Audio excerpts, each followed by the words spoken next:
بسم اللہ الرحمن الرحیم۔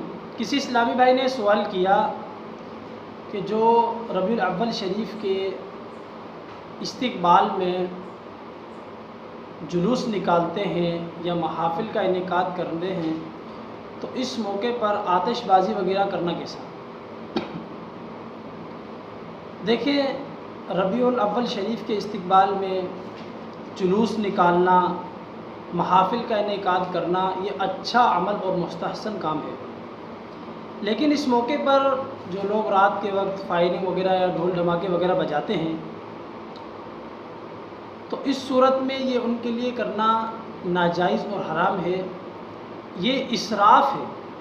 اسراف کے ساتھ ساتھ یہ لوگوں کے، مسلمانوں کے ایذا کا سبب بھی ہے۔ جو آپ کے پڑوسی ہیں، وہ جو بزرگ رہتے ہیں، جو وہاں پر